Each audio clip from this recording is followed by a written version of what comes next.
And okay, audio's on. Hey everybody, we're live. Hello, I'm here with my brother Ben right there. What's And up, guys? Good to see y'all this morning. I'm excited about what we got coming out just by the looks of this thumbnail. This dude is up well, to I some tell you, stuff. the camera's not doing me any favors. I just see the wrinkles in my face. I'm no young Yeah, buck anymore. I think that a lot too, man. I'm really like, okay, there's some old man stuff about to occur here. It seems like it's incoming pretty quick. Yeah. We got water on the agenda today. It's always a popular subject because it's hard to paint, no doubt about it. So I got the camera queued up here on my canvas. I think this will be a good whiteboard day too. We got some things to talk about with the layout of water. I posted a thumbnail.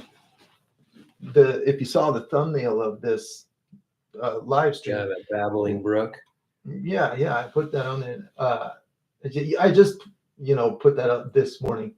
So that's a current job that I'm working on, and so this is for a customer. I have to really think through the the problem, for lack of a better word, of how water looks when it's moving. Is it like a big wall? Is it a mural or is it like a It's like like let's say like 3 meters wide, 3 meters tall, like kind of a big square. Yeah. Okay. So we're gonna work on water today. I gotta get some colors mixed, so we'll do that while we're waiting for people to show up on this spontaneous Saturday morning live stream. We're gonna start getting some colors ready. I see zero. Who's out there? Let us know. We like hearing from you. Throw it up in the chat here if you want to have Joe while he's painting and getting into his flow, diving deep into Mural Joe lands. I'll watch his chat and throw that you have for deep him. into Mural Joe land. Also, there's a link in the chat, not the chat, a link in the description of this video where you can upload any of the stuff you might be doing. Yeah. I love seeing everybody's work. We've got some stuff from last week. I'll wait until people actually show up. I have the feeling in a few minutes we're going to get some people that are just seeing the notifications show up in their email that Switzerland and the Netherlands are in the building. Sweet. All right. Thanks for joining us. Saratoga Springs, New York, Australia, Corenia. Corenia. Ooh, Corenia. Oh, one we don't know how to pronounce. That's fun. That's cool. Yeah. Laura in Saratoga Springs, Ariella, the Netherlands, and Loming. A lot of places I don't know. I don't know where they are on the map, but exciting. Thanks for joining us this morning. I'm just throwing together some really standard. If you want to do blue water, this is kind of a standard color setup you can use.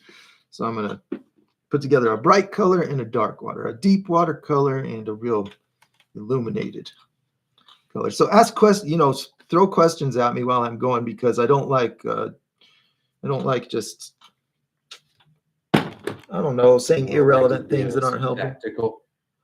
Hey, I want to say things that are helpful. You know what I mean? Yeah. Let's see the picture you're working on.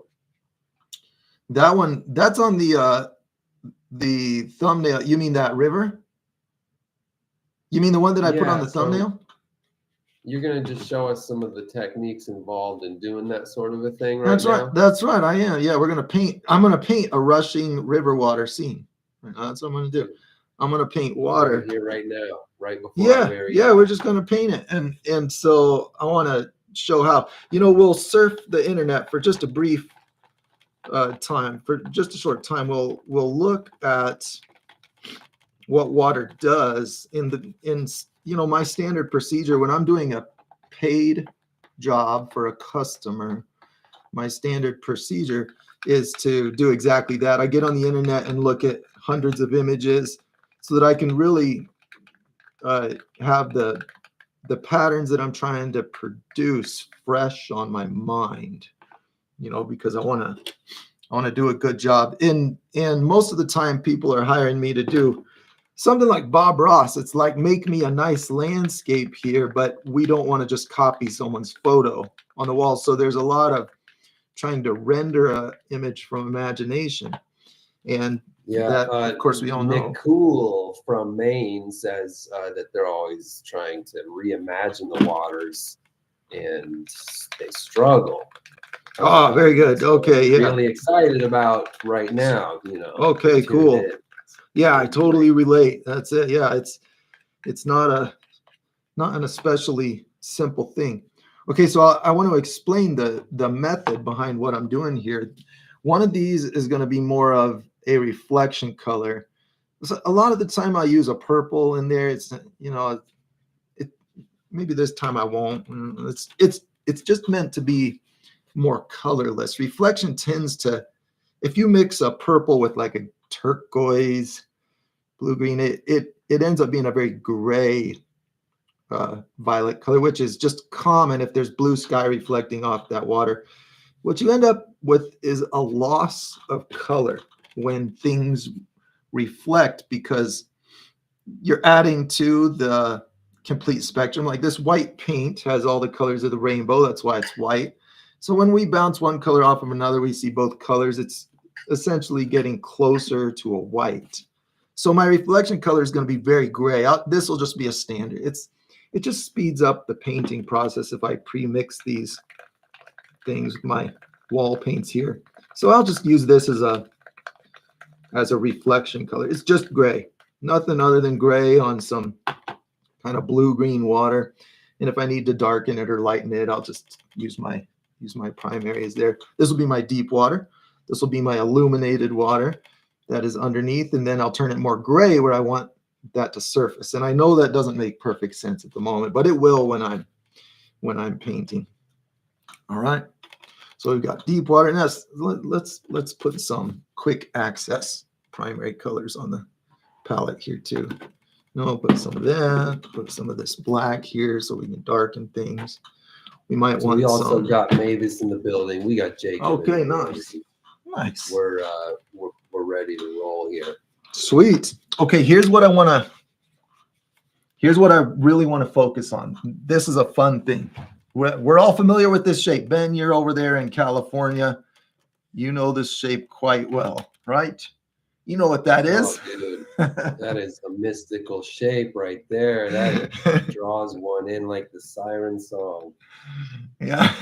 Well, let's do this so that we all know exactly what this is. We'll put some scribbly. This is splashes. That's my quickest. So that can mean several things. You know, that is coincidentally, that is the shape of the breaking wave, and yet it's also the shape of the shark fin that you're also thinking of. Oh, okay. Wow. Yeah, you're right. I got it. Okay. All right. Well, for our purposes today, we're going to go with the first option. Option A, it's a wave. Here's what I think is awesome about this pattern is as I've tried to learn how to paint all kinds of motion in nature, clouds, dirt, like mud that's flowing, lava. When I look at stirring my coffee, when I look at smoke rising, this appears over and over and over and over again. When I'm painting fire, like in the last live stream, it appears there. This shape happens when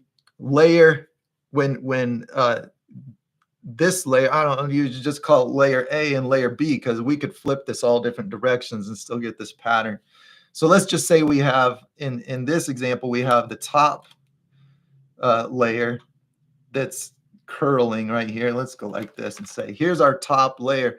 And the relative motion of this is moving this direction in comparison to this one. So if you think of this as just a difference and not like which one is moving, let's get away from which one of these is moving, because it's more helpful to just think of it as a difference.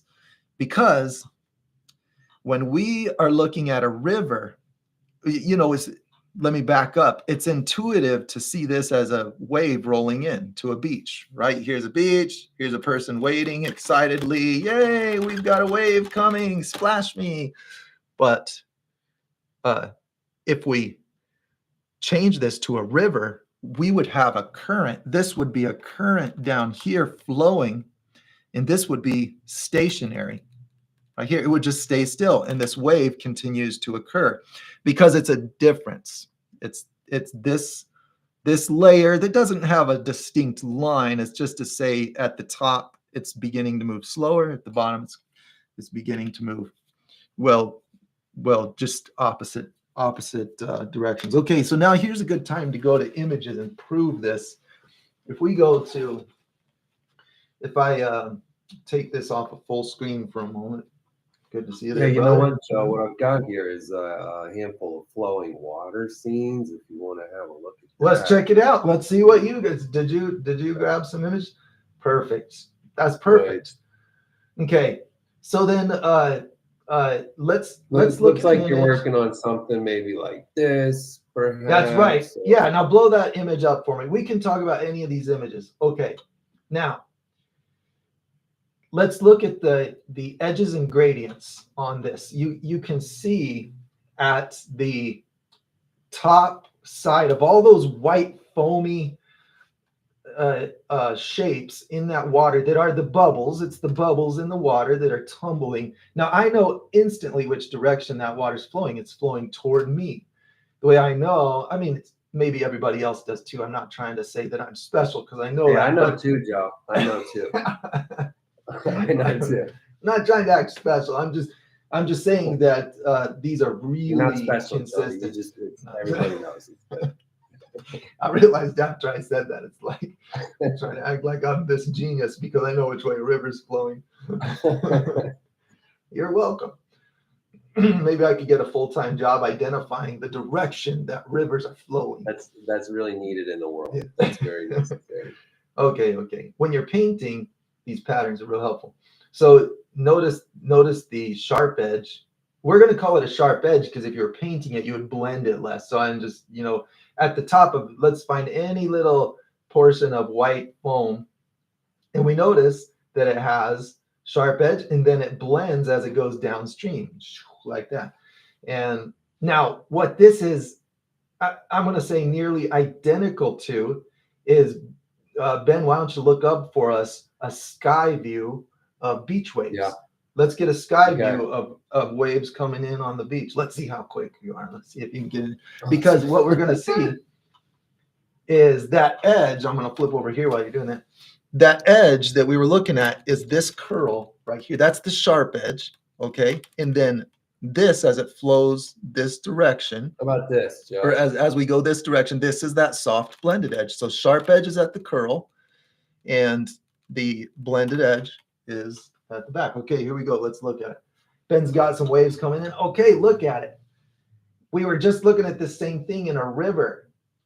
So here we have the top layer of water relative to the lower layer of water flowing down the screen right here. Notice where the sharp edge is. Sharp edge is in the direction that the top layer flows in relation. It's relative. So the whole thing could be moving that way relative to me, but when we have an ocean wave, it's moving this direction relative to what's under. The whole thing could be moving one way or the other. It's just a difference. So we have a difference. So this water's curling. So when we look at the beach, we're looking at the same thing we saw on the river. We see that sharp edge right there. And then we see all the bubbles going underwater and moving this way because what is under that wave is not coming toward the sand as quickly. Okay. Is that how about to you, Ben? Does that sound like good communication? I'm tracking. Okay. Let's just tackle this quick one here from Low Loaming. They're wondering, do you use a retarder for acrylics or just water? Just water. I've experimented with things that slow down the dry time, and I just never found them to make a big enough difference to be worthwhile. So they do slow down the dry time, and that can be helpful. But what I found was with acrylics, they also lighten the color more than it would have been, I guess. By the time I add enough to make a big difference, it's trial and error. Nothing wrong with it at all. If it helps you take time to learn the process or to get better blending, I say yes, do it. Nothing wrong with it by any means. People have all kinds of home recipes too. It's worth looking up people's DIY ways of slowing down paint dry time. There's all kinds of crazy stuff to add to it. Yeah. Okay. All right, let's look at some more river pictures. We want to see some more river. Now, Ben, look at this. We need, there's a video of people surfing on the mouth of a river. They're surfing on a river. Just look up surfing on a creek, on a river, surfing on a river wave. Well, would that happen to have been? See if we can grab an image. Germany. Yeah. Say that again. If we can get Germany. Was it somewhere in Germany, perhaps? It doesn't matter where. If we find someone surfing on a river wave, this will be. We can see how the exact same wave forms on a river. Okay, I tell you what. Let's go for some river surfing in Let's do it. Snow, Joe. How's that? What? No way. Is that a thing? Let's have a look. Okay. Come on over. Yeah, you got it. You got it. Oh yeah. Okay, let's check it out. We are river surfing. That's it. That's it. These people are finding stationary waves on rivers, and they're getting that exact same formation because the direction of the current. So this happens. This is the way. It's not limited just to water. This is the way substance moves. It rolls when just like a wheel. I guess it comes down to the simplest thing. When when one side goes a different speed than the other, the wheel in the middle rolls.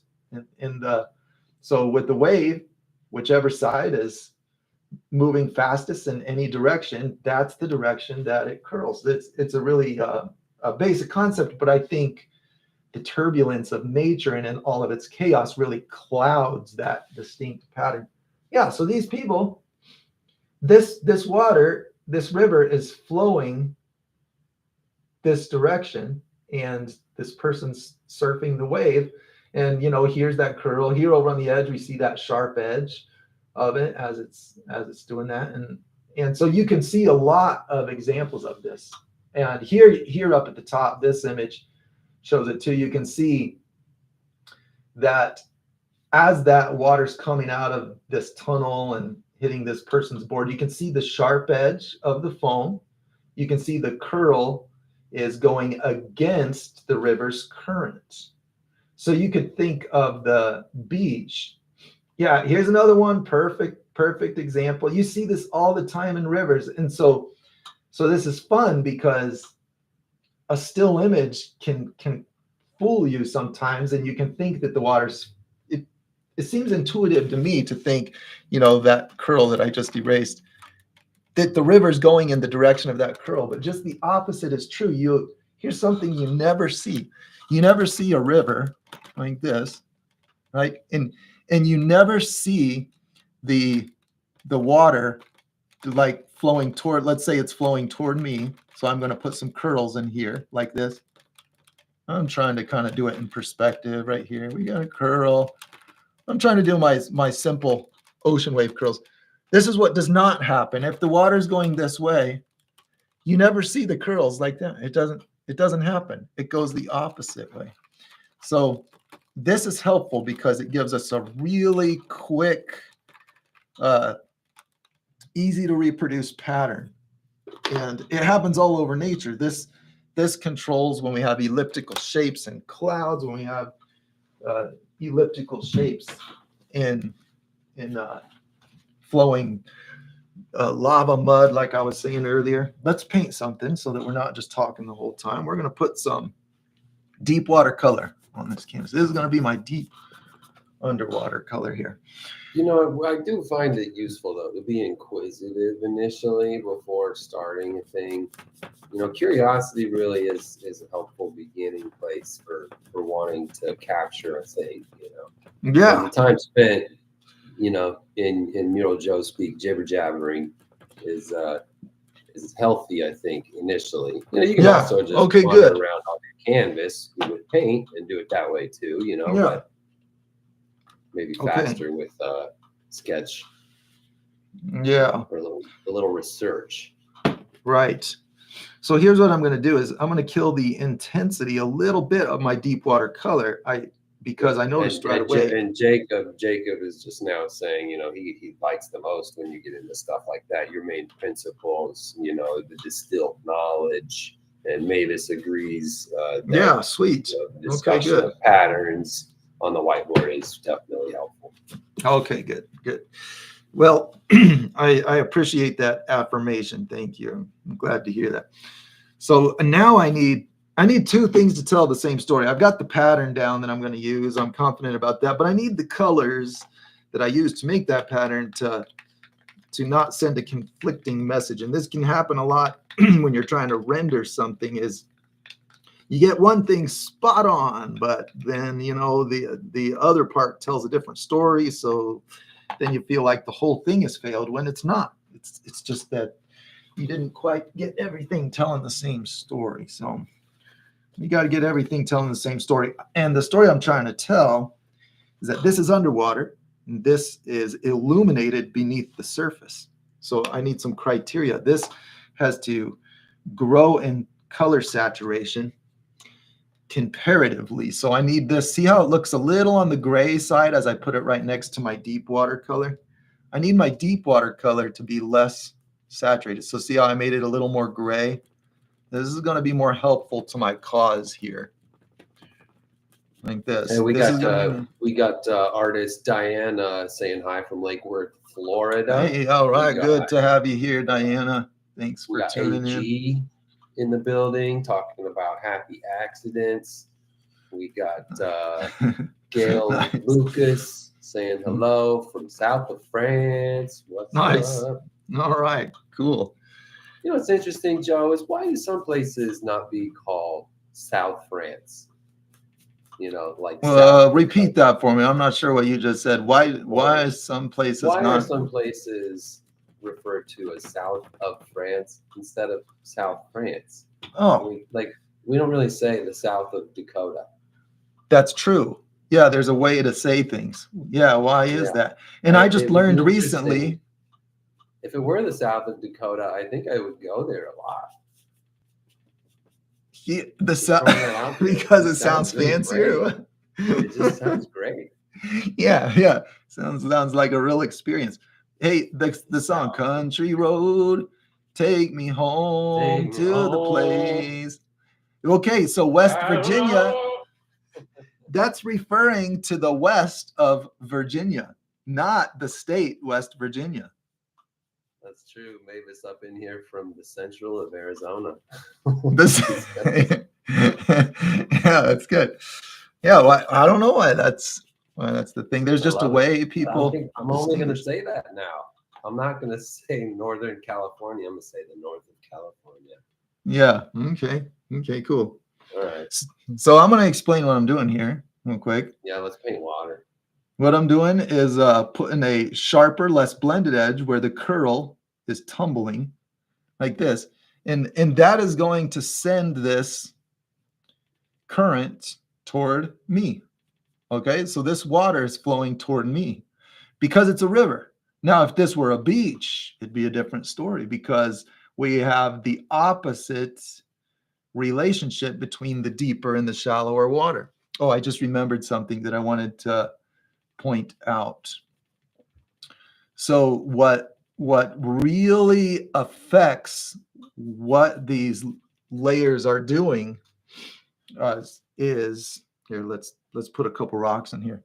I'm actually experiencing a little bit of difficulty multitasking at the moment. How do you, just in case anybody thought I was immune to that, I'm definitely noticing that as I'm trying to paint this pattern, I'm feeling the need to not talk about other things. Focus, Joe. As it turns out, it can be difficult. So you have different speeds of different layers. It's how deep the water is in a river that often affects that. And I remember sitting in my jacuzzi, which I no longer have, had to decommission that. took a chainsaw to it, took it to the dump. It got too old. But that was my water study tank. I used it to study and learn about water. So we're just throwing it in there. Usually distracted, and we'll get back to this. But did you just say you took a chainsaw to your hot tub? Yeah, because how do you move a 900-pound object from your brush over that? Yeah, I did. That's the way you get rid of them. You chainsaw. I mean, I can't tell you how much fiberglass shavings were flying around my yard. Can you imagine looking over your neighbor's fence, guys? People in this building right now. Can you imagine looking at your neighbor and they're over there with a chainsaw going at their hot tub? Yeah, and you really got to think before you move when you're doing that, because you're dealing with some really high voltage in those things too. It's some really. You probably want to unplug that chain, that hot tub before you go at it with a chain. Yeah, I did. Okay. Yeah, I shut it down. Yeah, it was where I studied water. I studied the movement. You studied water in it, so it's invaluable. That's it. You know, it was a business expense. Yep, write it off, man. Write it off. That's it. All right, so here's some basic things to understand about water. I want to make it flowing this way, and so I'm just kind of hodgepodging it together. And so the depth of the water. Here's what happens when you have that beach that I showed. You know, we had deeper water, shallower water as that wave was flowing. Just ignore this image. Use your imagination. We're still seeing that curl going over shallower. When that was happening, you have the shallower and the deeper. Well, when a shallow current hits a deep current, it sinks down into it like that, and it creates a curl like this. And so that's a really fun way to think of it, because here's what happens when water tumbles over rocks. We're going to make some water tumbling over. Let's zoom in nice and close. Oh, okay. Yeah, let's do it. Yeah. So this water is intended to be flowing toward me. Yeah, let's zoom in on that. So just very messy technique at the moment. That's flowing toward me. And so here's what we're going to do. We're going to make this just like the ocean wave, you know, we're going to make this tumbling over this rock. And I guess when it comes over a rock, this is the one time, there's the one exception where it actually resembles the curl of a ocean wave going in the direction of the current, is when it comes over a rock, because here's what happens. If it launches over the other side and leaves airspace under it, then you get these really reflective bubbles like this. You know, we're going to put a little bit of color in them. Like that. And that's what happens. Those are air bubbles under the surface of the water, and you can see those all over a river. Just look at the rocks. You see the air bubble reflects light a lot more than the surface of the water does. So you end up with those light spots. And then as it kind of comes down more vertically, it gets darker. So we'll take some of our other colors here. Let's get this bluer color. Let's just make it not quite. I boosted up the white near the top of it. We'll do an upward stroke on this like this. Here. There. Try to keep it in that direction. See how that kind of has that arched feel of reflection? I'll enhance that white. There we go. We've got a few air pockets under the water flowing down. And then what happens, it tumbles into the water.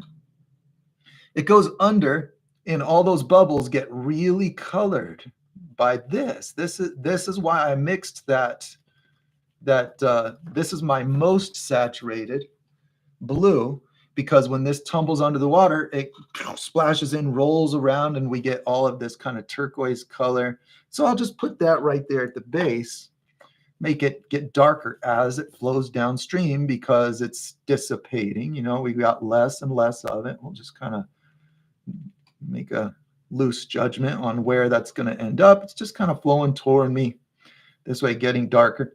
Okay, now here is the fun thing that you can use.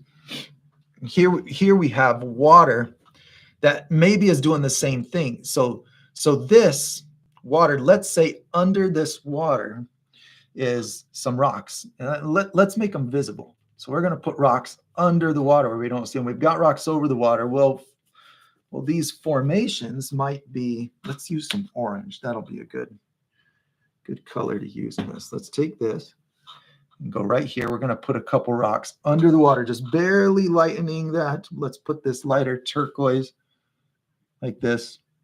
We're going to try to make these look like they're under the water, okay? Lighten it like this. Here we go, fade it in. Okay, it's mostly blue. I just kind of put a little bit of brownish color. I used this brighter color to make it look like it's subsurface, because you know, if it gains a little bit of color intensity, it makes it look like it's getting filtered by being under the water. So water flows over this. Now we've got shallow water right there, right? Because we can see the ground under it. Shallow water going to deep water. So when that shallow goes to deep, it goes under, the water rolls against it. That's the pattern. Like this. It goes under, rolls back against it. Inertia, man. You got water inertia. I love how consistent. It's just so consistent. It just happens like this. The water on top is an object that's trying to remain still, but like the gravity pull on the water underneath that's flowing through is a force that's wanting to move. So it's running against an object. Right. Yeah, it's top. Yeah, you got the right idea. It's no exception to all of like high school physics. We're learning about things in motion. There's no exception to all of that.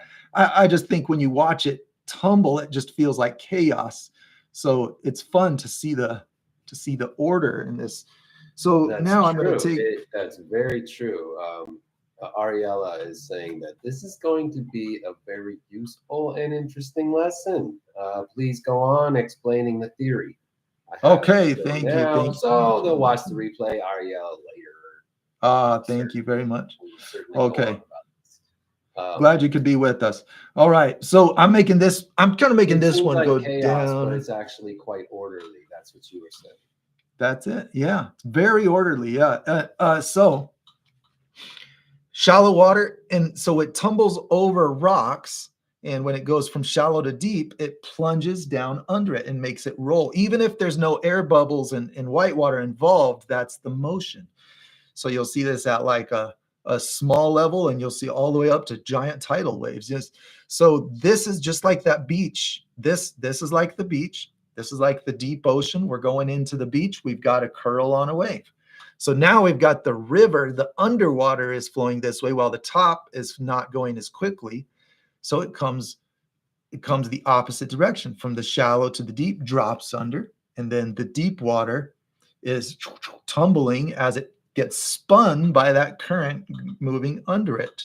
Just like you went to the underside of a wheel and you spun it as you went underneath. Yeah, when you're underwater too, I've had the pleasure of filming some of this stuff, like with the okay, yeah. You see that tumble. You can shoot straight down the tube underwater, and it's just clear as day. What you're talking about, there's just like it's just like you flushed your toilet. You're looking straight down the side of the spiral. It's just Yeah. Right. Not that I look for a long time when I flush my toilet. I mean, it's patterns they happen everywhere. Yeah, I have. Sonia, hola do Brasil. Oh, nice. Good accent, Ben. I'm sure that sounded entirely authentic. They're probably very impressed with the accuracy. Yeah. Right. I learned a little bit of Portuguese, tiny bit, thanks to my friend Daniel, my buddy Daniel. Yeah. Portuguese is fun. Yeah, that's true. If they're from Brazil, that means they're doing Portuguese, and I do speak some Spanish, so that's why I was like, wait, do Brazil? I didn't say do. Oh yeah, Portuguese. Yeah. Right. I think that's the main language. But my friend Daniel, he's in São Paulo, and he is also fluent in Spanish. He's also fluent in Spanish, so I think it's common to be fluent in both. Yeah. Okay, there we go. We spent a long time. I just artist, right? You want to shout out his art? Nice. Wait, what'd you say? Whose art? Daniel, man. Daniel, yeah, man, yeah. Look at Daniel. Daniel Zilberstein. That's Danny Z on Instagram. He posts stuff. Yeah, he's He's got some really cool work over there in Brazil. He helped me do a mural. You know, if you look up farmers market mural, then you'll see a job that he helped me do. Okay, I'm trying to really go far with demonstrating this concept. See how I made it real bright here? Because I'm just trying to show that curl tumbling this way. Okay, now let's look at another place where this same tumbling pattern shows up. It's different, but we're going to see it also show up here. So as this is coming this way, you'll have foam patterns here. Let's make a bunch of foam in here. We're going to do the light colored foam first. Now this is that gray color that I want to look like it's surfaced. By making it less saturated, this can look more like reflection because it has less color. So that's what's with the gray. So we'll put a few here, like kind of reflection on the edge of those. We might put a little bit of reflection. Let's put some ripples in our one. Let's say we got a few little ripples. See how that gray color kind of, here, let's do this. Let's mix our dark with our gray. This is that light gray here mixed with my dark underwater color. And we're just going to put tiniest little ripples here and there. Just put a few of them for effect. I don't know what direction these are supposed to go or anything. I'm just throwing in some ripples for texture. There we go. Because they're more gray, they'll do a much better job at resembling reflection, even when I do a messy job of painting them. You see? So I can, here, let's make them flow kind of over the tops of these rocks. We've established our shapes underwater, so we'll kind of make them go with those shapes.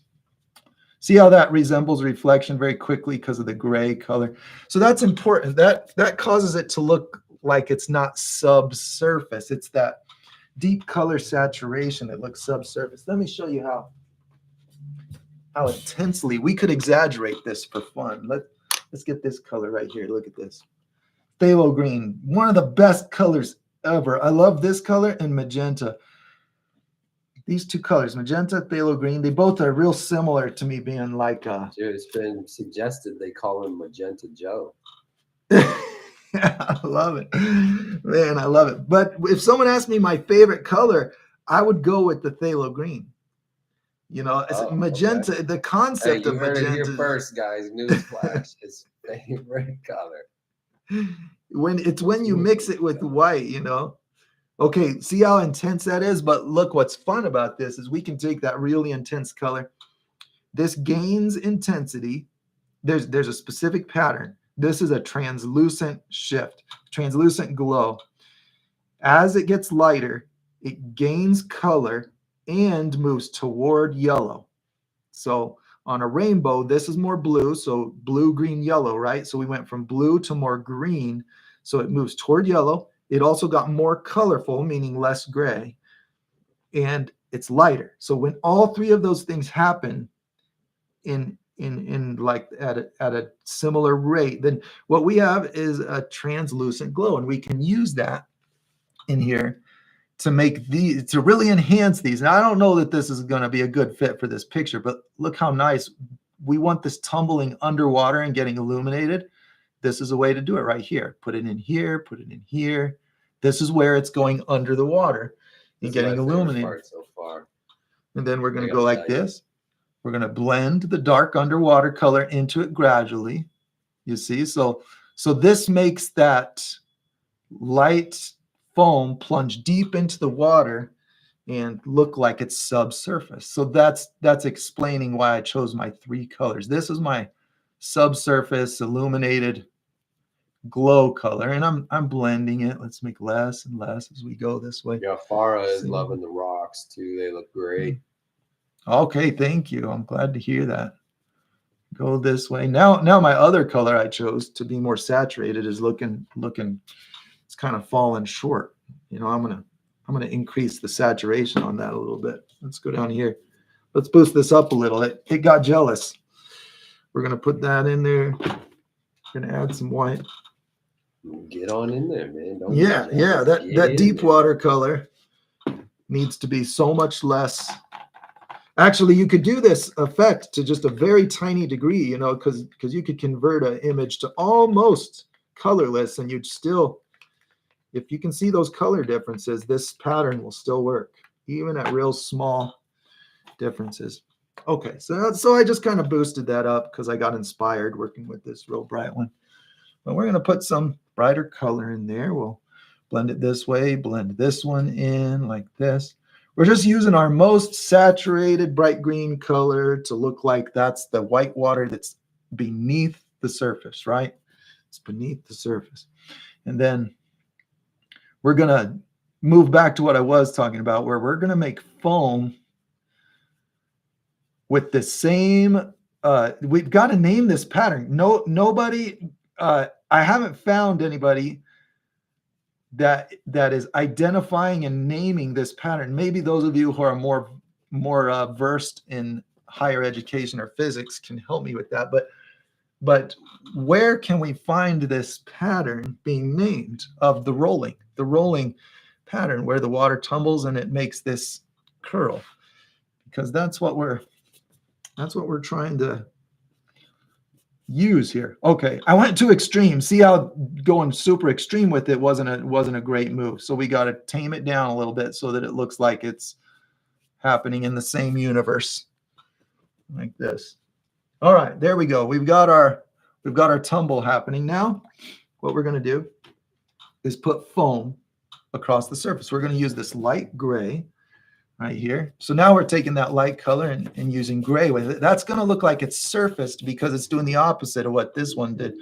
It's getting less colorful, not more colorful as it gets lighter. So that separates it and makes it on the surface.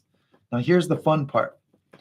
These bubbles, they start coming to the surface. They crash under and then they start rising as bubbles do. So we're going to use our light colors in there, but they start losing that intensity when they hit the surface.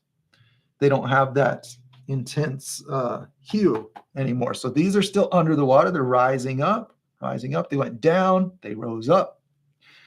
And now they're gray because they're on the surface like that. But here's what we're going to do to really run with that idea. We're going to take our underwater color and maybe mix it with a little of this, the two colors together. I don't know, something in the middle. Now watch this shape. I'm going to go like this. It's the jellyfish. I like to call this the jellyfish shape. Okay, we're going to do this elliptical shape toward me like this. Let's go a little darker so that it's more obvious.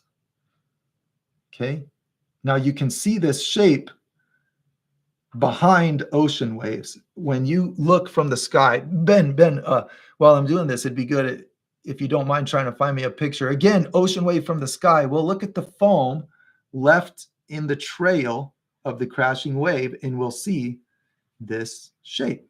We'll see this elliptical shape happening over and over in this pattern. See the orientation that I'm curving these with?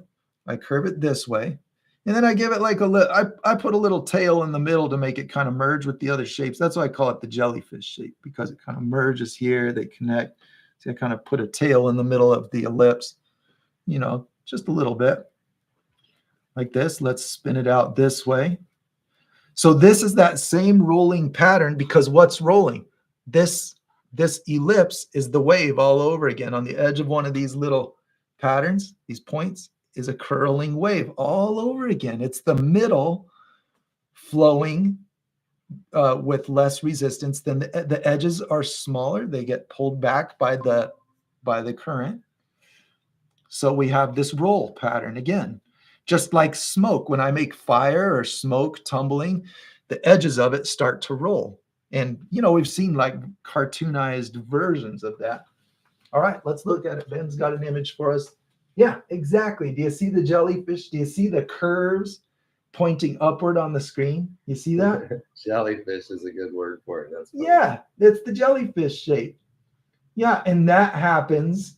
So again, we see the exact same pattern that the water is doing. If we imagine that the sand part of that picture being the river flowing under that wave, then we have our whole scene. We have the river in the ocean doing the same thing, which I love. I love when I can reconcile things that feel random, say, no, it's all one cohesive system. This is the way water rolls. So that's just a fun thing. So we can clearly see the jellyfish pattern happening there as it strings downward. Instead of downward, I'll say toward the curl. It strings in the direction of that curl. And I can use that to paint a believable river scene where I want to have my water. Here, let's make more of these shapes. Let's do some perspective in here like this. Do a few of these. We'll make it messy. We don't want to make it like all perfect. Recognizing a pattern is step one. I'm sure you've experienced this in your film job, Ben. Yeah. Finding the pattern is step one. Not overusing it is step two, right? Yeah. Isn't that the way it works? Yeah. Well, yeah, absolutely. Well, it happens to be that there is a combination of factors that you're trying to negotiate, so that like the intersection of them all. I was just dealing with this yesterday. In the last 2 days, I was shooting something. I had the joy of making a commercial where there was actors and we were trying okay, that's fun. Comedic, and so cool. That's cool. I was like trying to get the camera just right, the lighting just right, the actors to do the thing just right, I gotcha. The wording of the script just right, so that they get all clicked. And so, okay, it occurred to me there's like a very specific place as a person that wants to make a thing that you're trying to make it get to, when it feels right. It feels like how you want it to feel, Yeah. And it's just a very delicate combination of doing all of these things, I think, in the appropriate quantity, instead of just blowing it out with just doing a thing all the time, every day, like being so heavy-handed with the hardy har, like we're making comedy that it just ends up being meh. Slapstick. Or getting, it's funny, you and I are musicians too, and I think a lot about like when reverb first came out for guitar, for vocals, and guitar was just saturated everything, reverb, because whoever made it, was like, this is amazing. Listen to that effect, yeah. Now if you listen to it, it's like, a snare drum that goes like, yeah. It's awesome, just ridiculous, and I love it.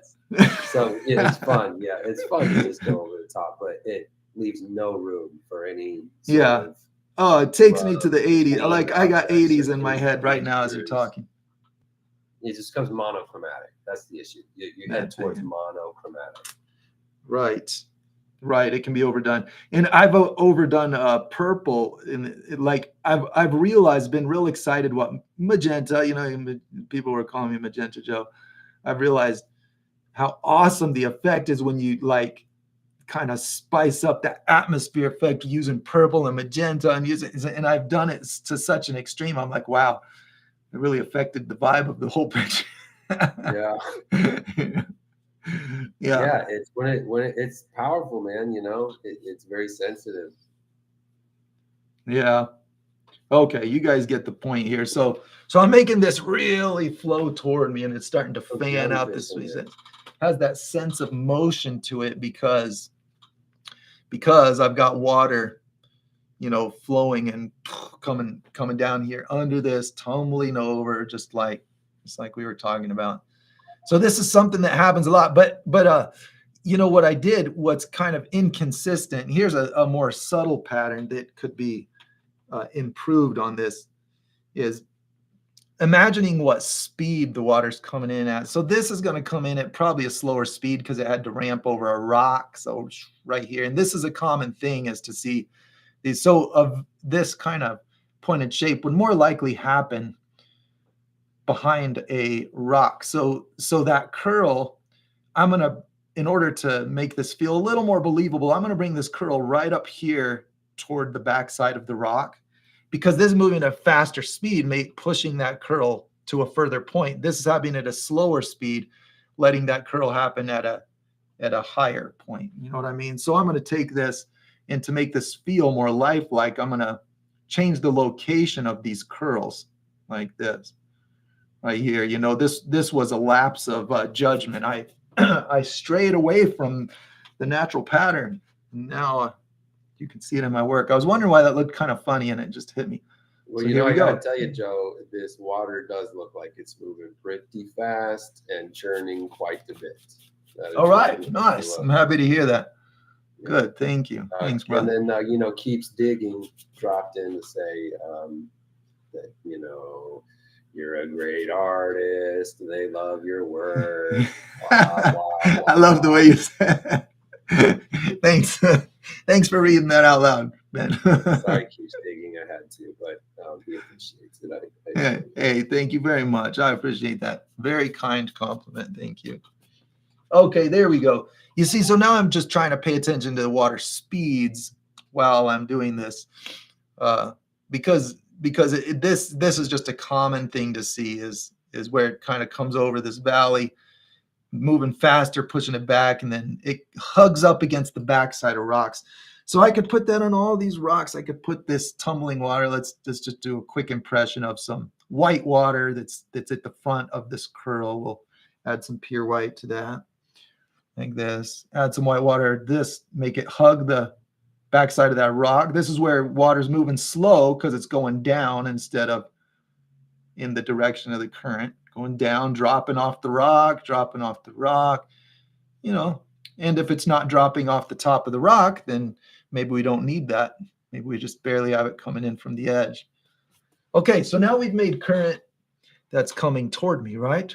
Well, let's switch it. Let's go the other way. Let's keep the rocks in the current. Let's do it. Let's make it go the other way. So here's what happens. Now we're going to have a curl on this side. Okay, so you can see what's happening. Okay. Well, you tell me you're about to make this river flow in the opposite direction. Yeah, we're going to make it flow up the canvas now instead of down the canvas. We're going to do that. All right, hold on. So I think this is some serious stuff. You guys need to pay attention here. We're about to take this river and reverse its direction because in a manner of reverse brush strokes. Yeah. Here we go. This is the joy of finding a pattern, is that you can say, oh, okay, well, if that's how it works, then I'll just put together X, Y, Z and make it do what I want it to do. You know, this is science in a nutshell, right? Is finding how things work and then manipulating nature by using that knowledge. So, dude, that should be the title of this video: reversing the river's current, or how about river flows up a mountain. Yeah, I would click on that. I would click on how to paint a river flowing up. I'm gonna get up in your account real quick. I'm gonna change the title of this video. That's fine. You can do that. Yeah. Make it provocative. Let's get some clicks. No, we're not trying to get clicks. I forgot. We've already established. We don't want likes. Don't hit the like button. That's the worst. Share it. It's the worst when all the support goes up and like no sharing. We're not trying to do all that. People that have never heard of what you're doing for free, you know, it's crazy. Yeah, exactly. Okay, there's our tumbling wave, and you know, this is like a magnifying glass. That little curl there, it's this curl. It creates a magnifying glass that illuminates what's directly under it. So this edge right here is where we see all the most illuminated white water. It's on that edge. So now as it goes away from us, I've got to go up. So I'm kind of reversing that. You know, we're going to go up and away. I put it brightest near the bottom because it's right under that initial, that little curve. And then it levels out as it goes back, and it's going to get more blue as it starts to get washed into the current like this. And then it's going to start tumble in. That white water gets pulled this way. Let's put white water in there. Now, just with some simple edges and gradients, I'm going to make the same feel continue. Sharp edge right here. Let's say it tumbled between these rocks. We get a sharp edge right there. Now let's do a soft blended edge as we go downstream, and we'll take that stream and put it up higher in the picture so that we've got room to paint here. I'm going to make the stream go further. Let's put some reflection up here. Flowing too. Like this. Yep. Let's make it where it's flowing to. All right. Just looks like madness at the moment, but we're going to going to bring it together pretty quick here. We're going to take these edges. This one's going to have to go AI in. trying to make you a river, Joe. That's what it looks like. All right. If I'm up to speed with AI. What do you think? Nice. Yeah. All right. We tumbled over the rocks. We dove under the curl. We're going to go over here and do it again. Flowing over the rocks, going under the curl like that. We're going to put a gradient going this way. Let's put that brighter illuminated color here. Softer edge as I'm moving up the canvas away from my point of view. And I'm doing it kind of between these rocks. So I'm working on an edge and a gradient at the moment, trying to make it a sharper edge down on the underside. There we go. See? Sharper here, softer as it goes up. And that gives me that flow right there. You know, if you guys are also painting water and you're like struggling with it and you want Joe to look at your struggles and give suggestions on what to do about it, he would totes love that. You can upload I would love that. That'd be cool. Work. You can take a picture of it and upload it to the link that is in the description of this video, this live stream. Click on more there to see the description, the text. It says understanding patterns of current, okay, yada yada. Then there's a link right there. There's a link in the description. That's it. I would love to see your work. That's true. Thanks for saying that, Ben. It skipped my mind. Okay, now I'm making that same kind of shape I just painted over, but we're going the other way because this is the faster current. So it's going to kind of, you know, these can occur anywhere. It's just where the speed and the depth of the water changes when shallow, fast water dives under the slower, deep water. We get a shape like that. And so I felt like it was more likely to occur here where it's approaching a rock. So do that. Sharp edge here, gradient edge there. And then we've got faster moving current going this way. And that means that this is a good place to put a rock right here. Because what happens when we have a rock is the water goes around it on both sides, and directly behind the rock is slower, just like we established with those. And so the water flows around it and dives under, goes around the rock, hits deeper water, dives under. We get the curl, and the curl is in that shape right there. So we're going to go like this. Put this deeper watercolor going here. Like this.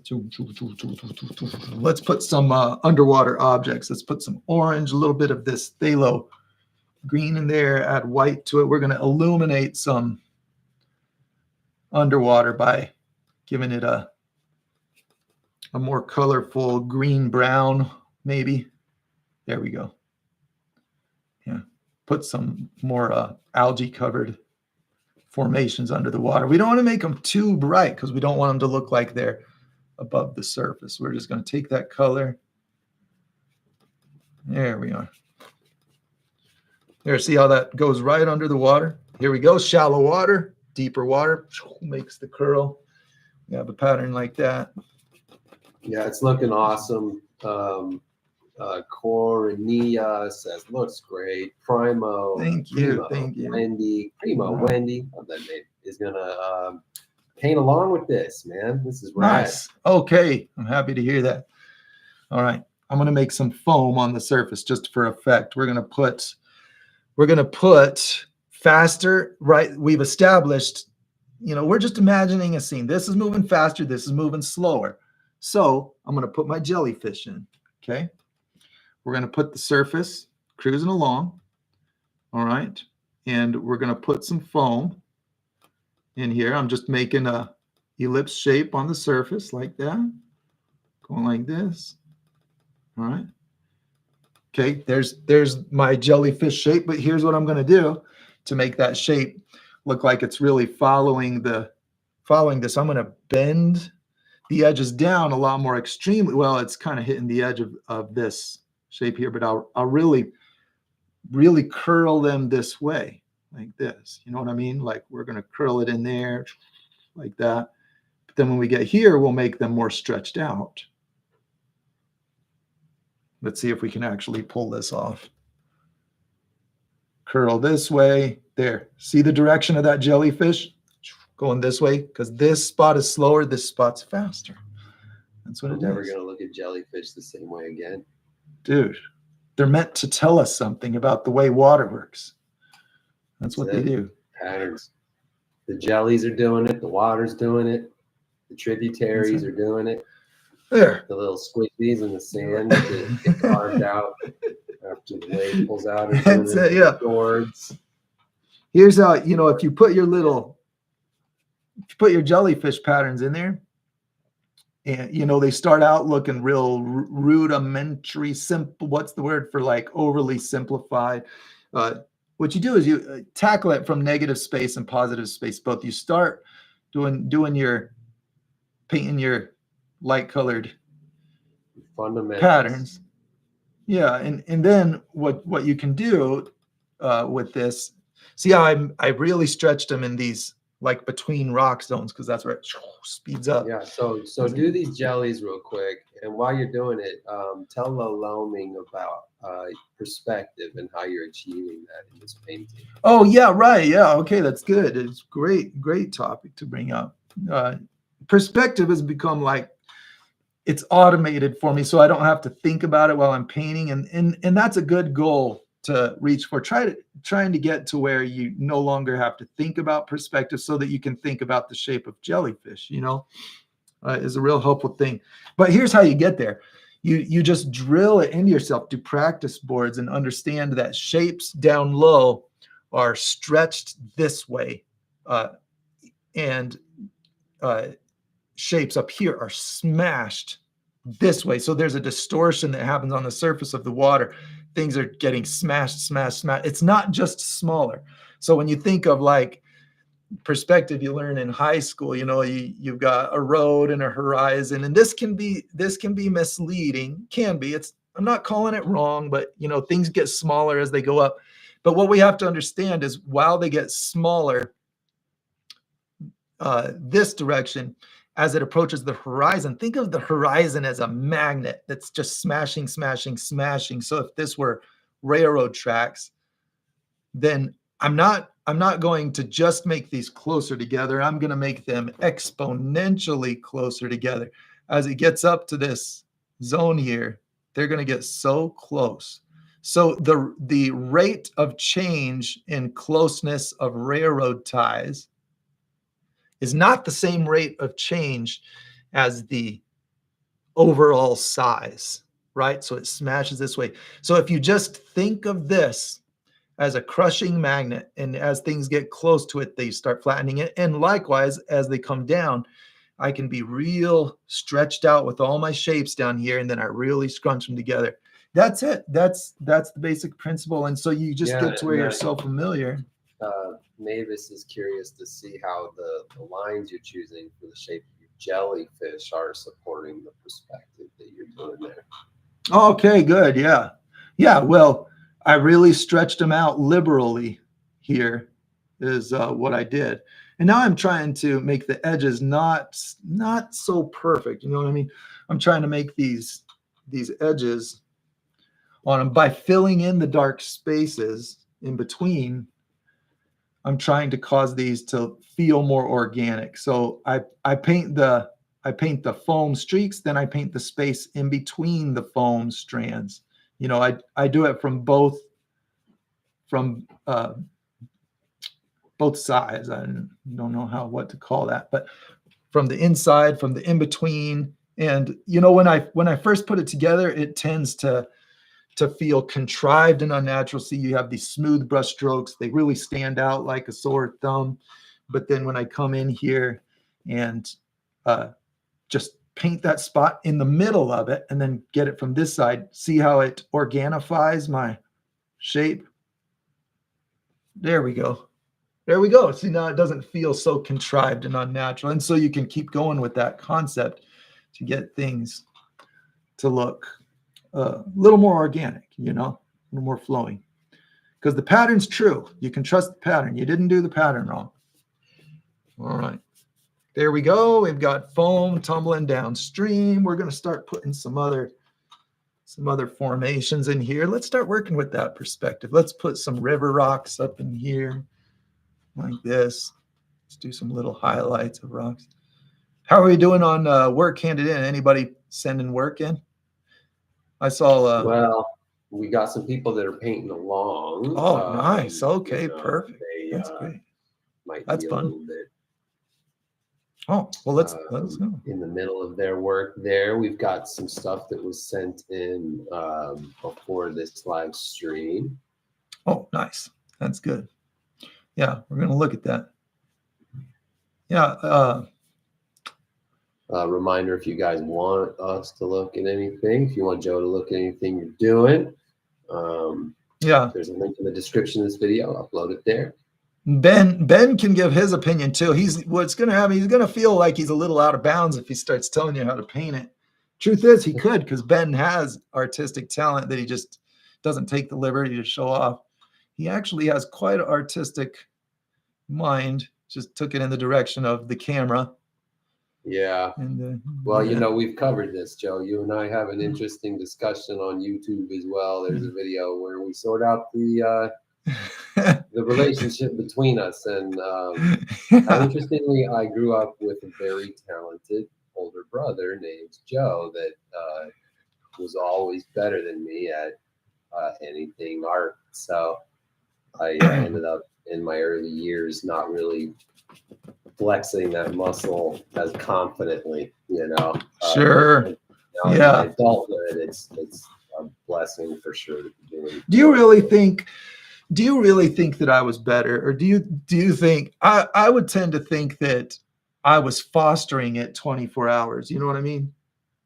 Yeah, you had a more whatever the set of circumstances were, they were just more extreme in you. I was more. I was that, but I was also other things that pulled me away from the lengths that you were interested in going to, like just getting reps in and sketching things out and researching. And when you're a child and people are looking at end results and they're like, "Oh, look at that picture that Joe did," you're like, "Oh, well, I didn't get that reaction." I do think we have a very similar brain, though. You've nurtured yours in a very particular way. Yeah, for sure. Okay, so this perspective that I forget the name of who was bringing it up. Good point to bring up. See, I just smashed the same pattern. Sharper edge underneath, blended edge as it goes up so that it's real consistent. It feels like the same thing's happening as it goes further and further away. How'd you do that distant shore, Joe? I just smashed all the shapes. It's horizontal. You got to make the sound. You got to use the color. You got to do the blend. Mavis is in love with this distant shore, and you did it without even saying anything about it. She's like, "Wait, but what?" Okay. Well, let me show you something. Watch. Smashed shapes. All right, we got smashed shapes. I know that was the worst. I think I'm going. I have a career coming in mainstream art now that my explanations are coming down to. You got to do the blend. Shadow. You came here for the real answers, guys. The real answers. You got to flow, guys. Flow. Get the flow. Get the feel. You got to have the colors. You got to have the colors dialed in and harmonizing. How's that? You're welcome. You're welcome for that. Okay. Here's a way to quick put together rocks. Light edge at the top. It's a sharp edge. Everything comes down to gradients and edges. So I put down a shadow color. It's gray. I do some brush strokes to create some arched, sharp edges at the top, meaning non-blended. That's sharp edge. Now I'm going to blend them down to create three-dimensional shape. And I just real systematically go through quickly and blend the underside of these brush strokes to get three-dimensional arched shapes. See how it does that? See how it takes it?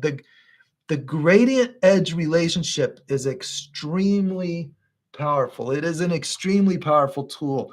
I'm convinced after diving into this subject over the last few years that this is what visual imagery boils down to for us, is deciphering gradients and edge relationship, gradient edge relationships. We take in that data. I mean, have you ever noticed how your eyes involuntarily react you know, like we've all seen crazy optical illusions that kind of make your eyes water because it's like flexing muscles you're not trying to flex. You know, like when you see you do the, you know, like this one, you know, you've seen where you do this thing, you go this way, and there's like a million of these all in a row. And as you do that, your eyes are just so bothered by it. You know, that was one that was real popular back in the 90s. People were like doing it on clothing and stuff. Yeah. When you like other stuff starting to pop out of it, if you just like relax your retina in just the right way. Man, yeah. So my point is that there's this automated involuntary work being done. And I'm convinced that gradients and edges are where the magic happens. So it's a way to look at images and try to come to your own conclusions about how to reproduce is what's the pattern of where are the edges and which directions are the gradients going to create the three-dimensional perception that I'm seeing. So to make these, I followed the railroad track perspective. I squished everything. And then I'm going to do more on this side to repeat it. Okay. Very horizontal because I'm near horizon, real horizontal shapes. I'm just throwing together some messy brush strokes real horizontally. Now I'm going to put white. It's just pure white. I'm going to do some strokes, really flattening them out, using shorter strokes so that I can get lots of shapes. This is step 2, is getting the many shapes. I like to think of it as apply, distribute, and blend. I like to think of it like those three steps. So now I'm distributing. So I see, you know, I apply it. Now I'm applying the rock color. Okay. Now. Right. Well, while you're doing that rock color, you know, just want to say good night to Corinia. It's 3 a.m. She's out of here. Whoa! Thank you for watching at 3 a.m. Over there on the other side of the planet, Australia. Yowza. Nice. I'm dying to go there. Man. Round Brush Steve is just in love with light through water. Man, it's the best thing to paint ever. Oh, I agree. It is. It's the best. It is the best. I love underwater scenes that have real dramatic light blasting through the water. I love that. You know. Okay. Yeah, we should take this whole study, this whole motion study could be taken underwater. We could look at things that happen underwater that, like you were saying, Ben, when you put the camera underwater. Yeah. All right. So that's the background. You know, I'm making the gradients come down to make the shadows between rocks. We can make some larger formations. Maybe we got some hills back there. If we throw some yellow in it, we'll get some nice vegetation color. Watch, just put some of this, not that yellow. I'm gonna do this. And we'll get some vegetation in our background. This mixed with this, any of these colors will turn pretty green. So we're gonna go like this. But yellow, now I'll take that gray. This is my pre-mixed black and white gray, and we'll just put some vegetation in here like this. Like that, get some black. Put a little bit of shadow. Again, gradients and edges. I'm taking a black and making a gradient that fades upward in order to create. You know, if you ask Mural Joe, what is the universe composed of? What is the stuff of life? I have a feeling he would just look you in the face. Gradients and edges, my friend. Gradients and edges, my guy. Some people think that it is time and space and matter and waves and frequencies. It's not time and space, if not gradients and edges, dude. Come on. It's all gradients and edges, man. Time and space. That's it. Yeah. Underneath that, dude. Underneath that. Yeah, I like the tone. No, man. Bro, it's all gradients and edges. Gradients and edge. No, it doesn't matter though, man. It's gradients and edges. It doesn't matter. It doesn't lie, man. It's honest. That's why we paint. I'm going to be trying to sell some merch one of these days. That'll be on the list. Yeah, just you with cheesy face. Hey, what up? No turbos in the building. Nice. All right, cool. Good to have you here. Thanks for showing up. Yeah, so we can have way better than turbo. If your name was turbo, it'd be like 1/2 as cool as no turbo. Nice. No turbo means it's naturally aspirated, and that's respectable because it's natural. Yeah. You're really analyzing that. Nice. Sorry, I'm getting into internal combustion and muscle cars, guys. That's where that went. My bad. Nice. We're talking about water, and this is looking amazing. That background came in quick with those gradients and edges. Thanks a lot. I decided to move the curl around the edge of this rock. See, for those of tuning in late, if you back up in the video, you'll know why I called this the curl. But I decided to move that around the rock because it's just something that can happen. I just like the way it looks when it kind of tumbles around, the water's hitting that edge and it's making that spin again. It's got that curl. You can go like this. It's kind of crashing up against the back sides of these. This has got to go away. That one's wrong. There is a right and wrong here, folks. I'm sorry to say it. Oh, here it comes. Here it comes. No, not right and wrong. There's cause and effect. That's what we're dealing with. So we want this pattern that is going downstream. It's flowing away from us. There we go.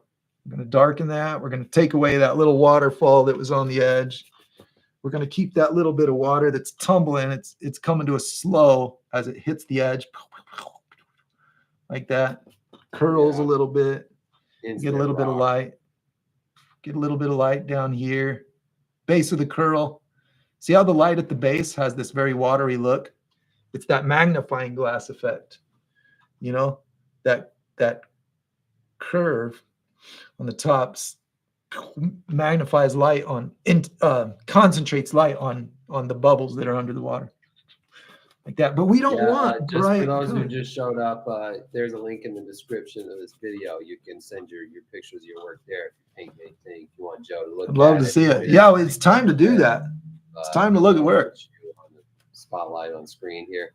And yeah, man, my first car ever turbo was this 86 Subaru GL10 Turbo, 4-wheel drive, 4-door sedan.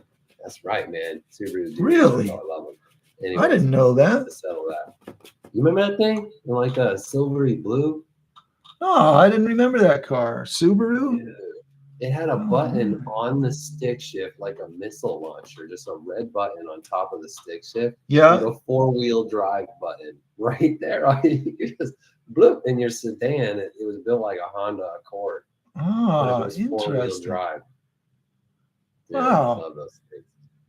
My son just got a Subaru. He's real excited. Bought it from Adam Green's dad, I think. Oh, okay. Yeah, it was like $1,000. Blew the head gasket. I loved it. Okay. Cool. All right. So this water is clearly slowing because of this curl. So I'm going to take away that. Right there. We're going to make this calm water. Let's put our underwater colors in there. Make this come right up to here. Maybe that far. This is going to be the rock going under the water. Like that. Gradient. An edge and a gradient. It gradually emerges out of the deep. Right there. Here's an edge. And there. This is the way I decipher all of my rendered images. Is where are the edges, where are the gradients? We want to make a rock under the water. It's that edge, it's that gradient. It's all about those edges and gradients. Let's take this. Let's put another one coming down. I think you can. I want to chew on that. That's real meaty, edges and gradients. Isn't it? That's not, I've really had some time to talk this with my, I was on this website called Super Peer, and we were like on a weekly, 2 times a week talking over this subject. So I've had time to process along with a whole group of people that were along with me. So yes. What do you think of it? What's your initial reaction? I think it goes deeper than just the way you make a thing look like a thing while you're painting, Okay. It seems like our experiences in life are that, like the way we feel is just on a gradient, and the way that we interact with others and overlap with each other's lives are just edges, Oh, and dude. And there's a real interesting way to conceive of ourselves in a very simple, graspable way, that is kind of encapsulated here as you paint. Yeah. Edges gradient. We're on Yeah. spectrums. We're on all of these weird spectrums of like your whatever amount of whatever, And, yeah. And then that's your gradient, and then your edge is, you're a thing here overlapping with other things, all smashing into each, layering each other. Yeah. There's all your edges, your depth, your layering. So do you think? So, that's the way I think of it, and it's kind of beautiful. If I'm being honest. I like that. Yeah, I really like that. Here's my follow-up question with that. And is it any chance you can get a little closer to your microphone? I'm getting a little bit of quiet reverberation on your audio. Oh, closer to the microphone. Yeah, maybe just a little. I was hearing some. No problemo. I want to hear what you have to say. Yeah, so I wonder if that could be used like in any useful way other than in painting. Like what's the usefulness of it? It's kind of where my mind's going. Well, so Mavis is saying that she feels motivated to paint a simplified river scene, focusing on the edges and gradients primarily, as well as shapes and waves, right? So just, I think the use is exemplified here in just understanding that you can really capture the true essence of a thing by dialing in those factors, realizing that's the determining factor. Is the gradient accurate to what you're trying to do, and is the edging accurate to its relationship to other objects, to other things. Interesting. Maybe you could think of the edge as where a concept begins and the gradient as its trajectory. And so like you want to implement change somewhere, right? You see where I'm going with it? You want to implement change. You're thinking, okay, how hard is the initialization going to be? How hard is that edge going to be? And what is my trajectory of transitioning out of one thing and into another? Because that's what it does. That's what a gradient does in visual art. It causes something to go into something or come out of something. I mean, that's it in a nutshell. It actually, that's it in a river bank. Is it causes something. A gradient causes the going into something gradually or coming out of something gradually. That's it. And so, we're always trying to tie three-dimensional things together visually. So, it's like, it is interesting to think about that in life, how things naturally emerge from one concept to the next. Yeah, it's really fascinating about how that pattern, as you've suggested, exists even in these different mediums, right, of edging and gradient. They're it's kind of just a structural thing, to more than just paint. We've got a interesting photo of some water here I'd like to show you. Okay, I'm going to stop painting for today. That's it. That's my painting. That's the study. And this one is coming in here from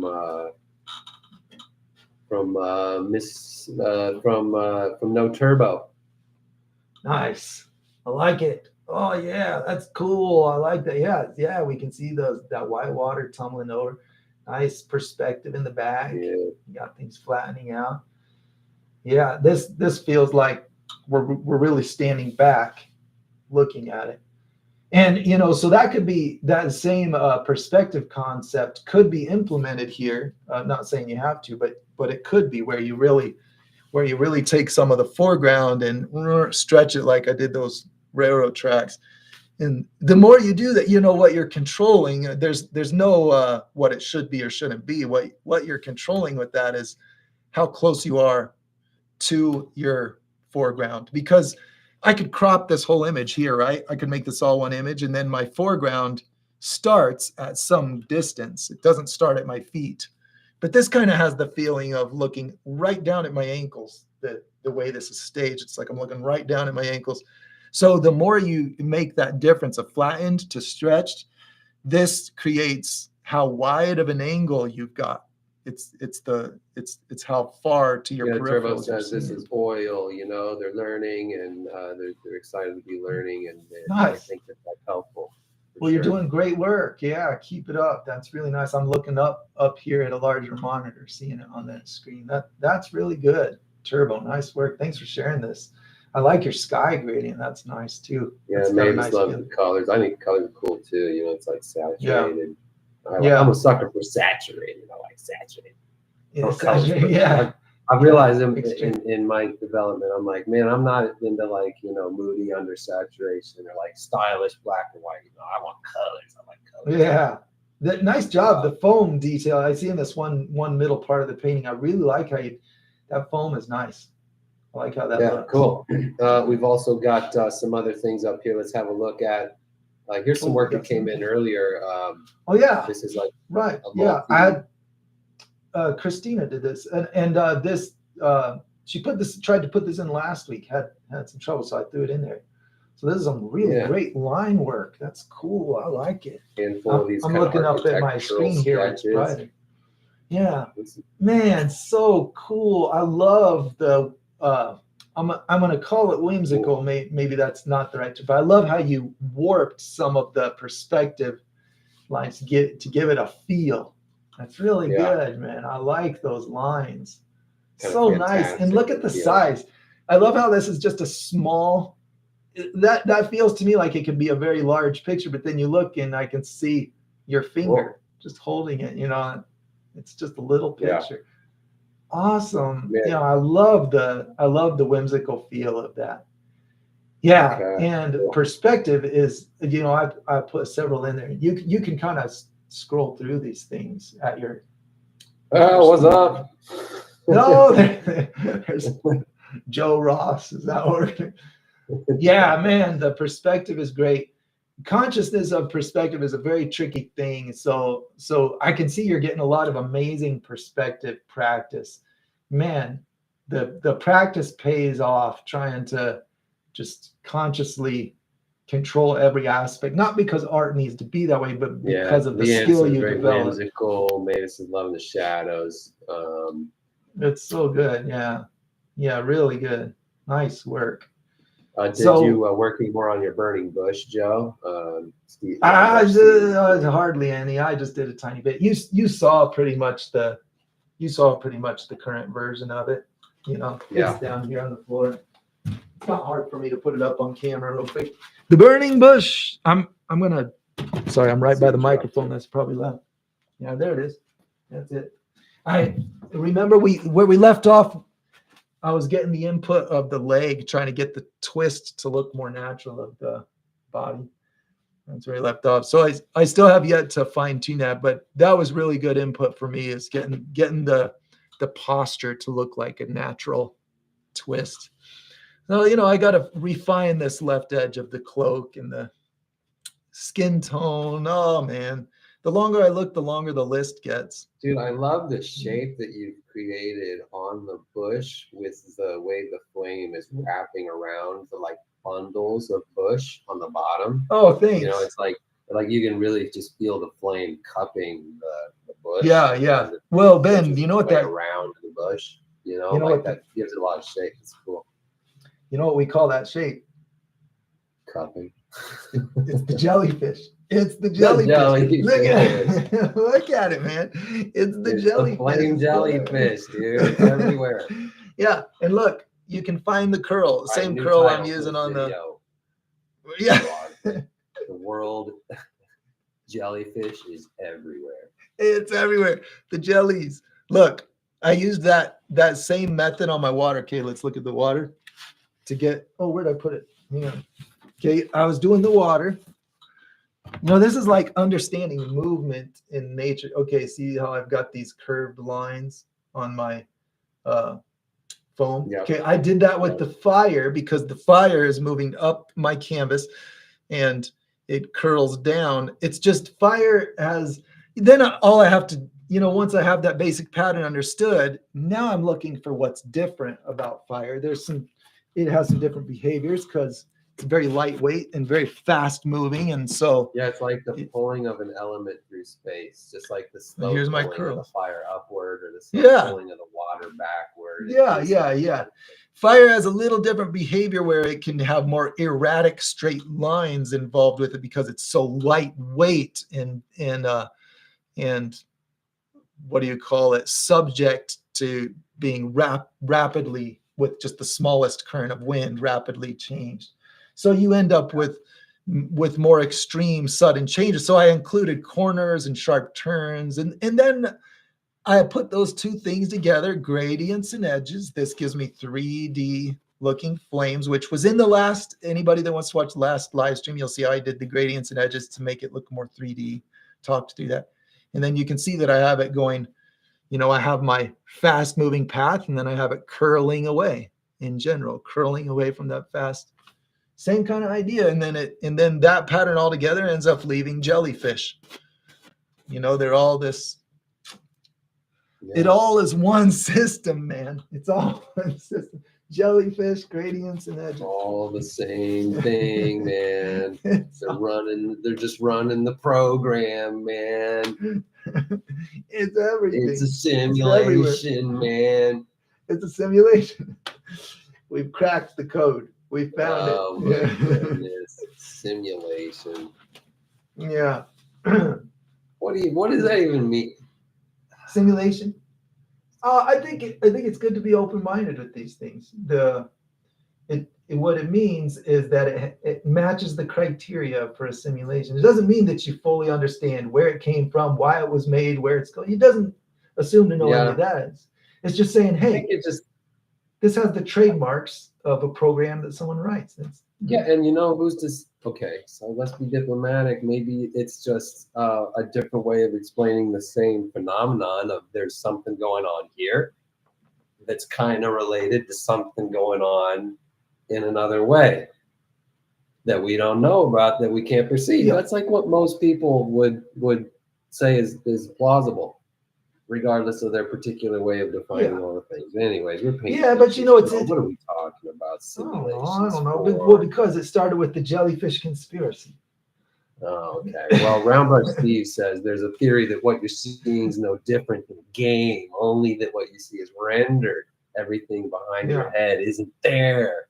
Okay, now I like that's an interesting theory. I like the part where we're doing this. Feels like real science when we're saying here's a set of criteria and here's where our experience fits it. What I don't think is a good scientific method is instantly categorizing it to something we're familiar with. It is therefore a game. That's a jump in reason. That's true. That's called an assumption. That's a jump. Hey, could you do like sparklies on top of that water? Like if you wanted to make a little like twinkle on that water. Far as curious if you you don't want to talk more about simulation in life? Well, it's just that Roundbrush Steve is now he's using all caps in the text. And so I think it's just sparklies. You know what that is? You know what the sparkly? I think doing good sparklies is all caps in the text. It's time to this is a great subject to throw in there. And we didn't do a lot of reflect. We focused on current. All capitals means you must do it. Okay. Reflection color. I'm using my gray. All right. We're going to mix that with some of my deep water color. This is the way I get reflection color. Just kind of gray it. And so making the sparklies are the point of the ripple that reflects the brightest point of the light source. So that's usually the sun when you're looking at a beach, but it doesn't necessarily have to be. You could have sparklies from any light bulb, any light source. You could have those. Let's go a little lighter. I'm gonna lighten my gray color with some white so that I can see my reflection a little better.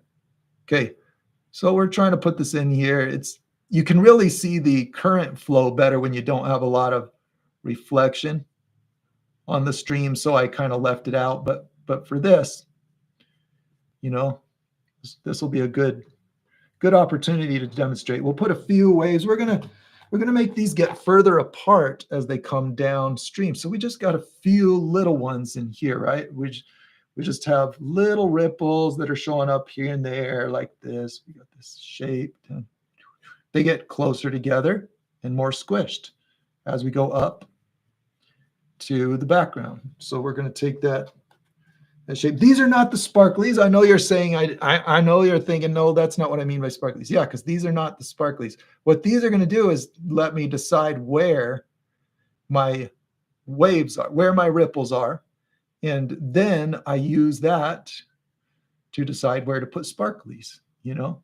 So ideally you have this on a gradient. Again, back to gradients. Like sparkly is the sun hitting a certain angle that reflects just at your POV, at your eyeball, you know, like a mirror. Yeah. POV, point of view, right? That's POV. That's what you're talking. Is that lingo? Yep. Okay. So this is a real rough, quick version of some reflection. I just did these little shapes, trying to blend them, just a wet on dry technique, kind of dry brushing a little bit to get these to not be real sharp edges, because these are going to give me the definition of where ripples are. And then once I have that, let's put a lot more back in here. There we go. There, see, now we've got a gradient of reflection on our water. I want to put my bright white twinkle, sparkly, whatever you want to call that, on the same part of every wave. And that pattern has a better look than just randomization. Well, depending on the style of your picture. So let's just put it at the... I mean, No Turbo is saying they just get something they like. They get a little twinkly that's working, and they just put it everywhere. And then, okay. Yeah, I got you. Yeah. You know, depending on the style, it can work. But here's something that might be more effective is putting that right at the same point relative to each wave. So here I've got, let's say we're going to just put it right in the, I could put it at the left side, the right side. I could put it at the peak of a wave. So I'm just going to put it right in the middle of each one of these little guys. I'm just going to dunk like that. I'm going to put there. But this could happen anywhere, because it could be the bright sun that's somewhere else in the picture. It could be there. It could also be, we could also have, you know, like that brightest light. Jellyfish, man. You're not the only one that loves jellyfish. Everybody's crying out for more jellyfish here. Nice. Here, I moved it to the right side. Everywhere. The chorus is singing jellyfish everywhere. Jellyfish. We got jellyfish emojis here in the chat, Joe. Okay, nice. Okay, I'm putting a pure white dot at the right side. That's the intent, is to make it a dot. Just putting a pure white little, whoops. Oh, we're getting a mess there. We're putting a pure white little twinkle at the right side, at the right uphill point of every little ripple that I can find. See? Now here I'm going to fake it a little because I don't have things so well defined. So we're just going to put it in there. So defining where the ripples are first is the way to get that to really translate. You know, it's like it's consistent, the location. It makes a subtle. Hey, Joe, are you ready for something? I'm going to lay it on you. Just tell me what you think. Give it to me. Just like the way to find the location for your highlight is to first determine the shape upon which it is. Okay. I think the way to figure out what you yourself sparkle at is to examine where first you have tendencies, a foundation that's already developed. Oh, nice. I see what you did there. It's blowing my mind over there, man. Great. The universe is making sense. We're making sense out of life right now. Yeah, Leanne, I am very deep. I'm super deep, bottomless, like a bottomless reservoir of dumb. That is the depth that I am. All right, here we go. Here's a fun one. Oh my goodness. But jellyfish are great. I mean, they're visually interesting. I like to just watch the jellyfish wiggle, frankly. You know, you ever just sit next to the water and just watch like the churning bit of the water? I've never seen a jellyfish wiggle. I mean, like the shape that you're creating with jellyfish. Oh, okay. I gotcha. Okay. It's very interesting to watch it just dissipate, you know. Oh, well, we kind of missed that one. Go out into the world. And we've got Ben, you're from a camera back. You have camera understanding. Tell me what makes these star twinkles all slightly tipped to the left, like I have them. See how I have the orientation of it? What controls that constant? Yeah. What's going on there is you've got geometry that exists inside you. So this isn't something that happens in your own eyeball. Your own eyeball doesn't sparkle like this. Your own eyeball has a haze, just like a Mine gets a random twinkles. They're not so geometrically. It's like a dandelion, like just fuzzy. When I look at stars, you get that fracturing of light from just like a single glowing point, and then now it has like shape and definition. You get that when it shoots through an object, and so it's either your eyeball that's refracting it and breaking it apart, like the backside of your eyeball, or if it's a picture, it's your iris on your camera lens that's like a series of blades that kind of like close down together and shrink and close like the iris of your eyeball does. Oh yeah, right. Blades, they don't make a perfect circle. They make like a geometric. Like a stop sign is kind of like a circle, but it's got hard edges. Sure. And I think that would probably fracture the light. I don't know. I'm not an expert in these things, but I know that you only get light to break apart like that and become geometry when you shoot it through an object. I've seen it in a screen. I've seen a window screen and looked at the sun coming through it, and the geometry of the screen was creating a star. Like it must be all the tiny reflection points of each square in the screen, because it was.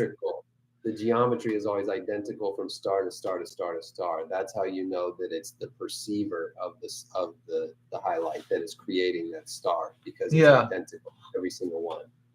Yeah.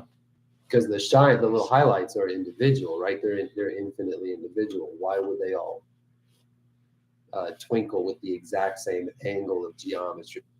Well, it's because it's all the light shooting through one singular object, which is being the definer of that geometry. Yeah, right.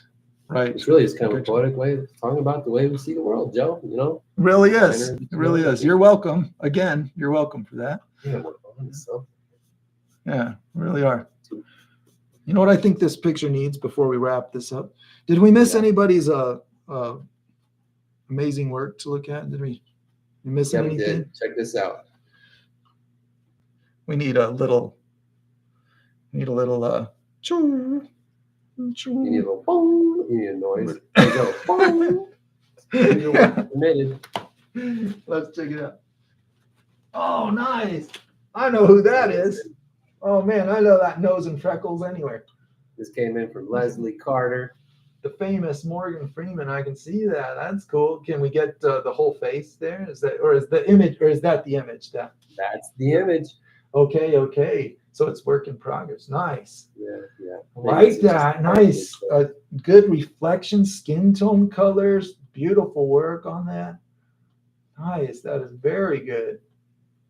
We talked about the facial features in the last several live streams, and this is really relevant to that. You got things to consider, like when you're making Morgan Freeman, and what to pay attention to, the slant of the eyes, and the geometry of the way they meet up on the face.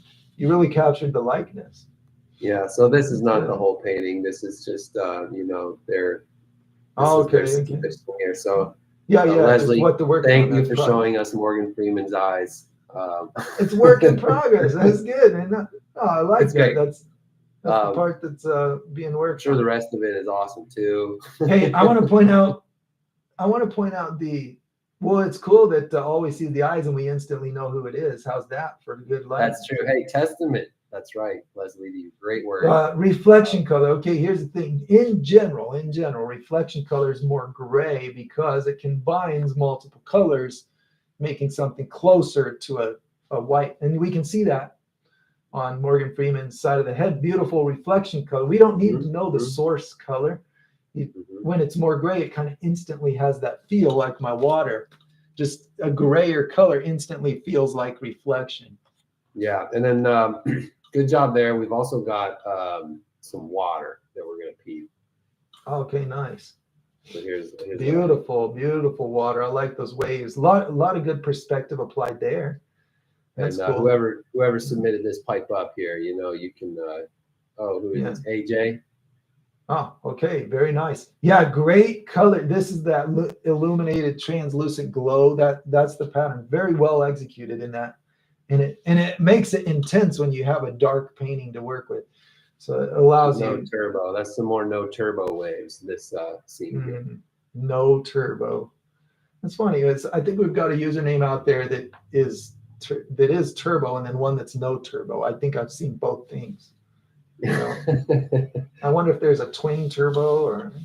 I mean, just the concept of turbo is just it's a pretty fun really word. attractive. Yeah, I really like just supercharging it. Yeah. I mean, okay, here's what I would like. This is my first instinct in this. I think it'd be cool to see a greater number of waves flattened in the background on that one.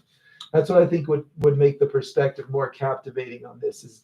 Is these white caps look amazing, making them gradually get squished by that magnetic horizon, you know, so to speak.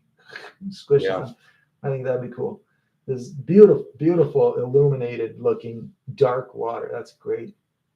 It's great. It's funny to say illuminated dark water. It's funny. That's what it is. Illuminated dark water. Well, you know, even the darkest places have sunlight. It's illuminated. Yeah. It really makes it stand out. Oh man, we got to kill it with the poetry. That's about an hour and 45 for you guys today, Joe. How you feeling? Yeah, that's it. Well, I got to get to the rest of my Saturday. You know, we got stuff to do today. Yeah. So this was a real fun thing, though. Thanks for joining us. I got to attend to the castle under attack. Apparently, there's a dragon that's now threatening the princess. I just realized it's moving. Oh, that thing's gonna do something. Oh, I just saw it. It heard there's a tasty princess in the. Ooh, yeah. But it's mostly just royalty. The royal family lives up there, so I'm not too stressed about it. It always works out in the end. That's what I know about dragons and castles. For all I know, it's their new pet, their new passion project. I don't know. Yeah. I don't know. Right. Okay. Thanks for helping keeping the chat. Yep. Thank you, everybody out there. We see you guys. Thanks, Leanne and Raymond and Mavis and Round. Good seeing you guys again. Turbs. That's it. All right, we're gonna turn it off. Leslie. All right. See you guys again. Good seeing y'all. It was a lot of fun. We're gonna kill the audio now. Okay.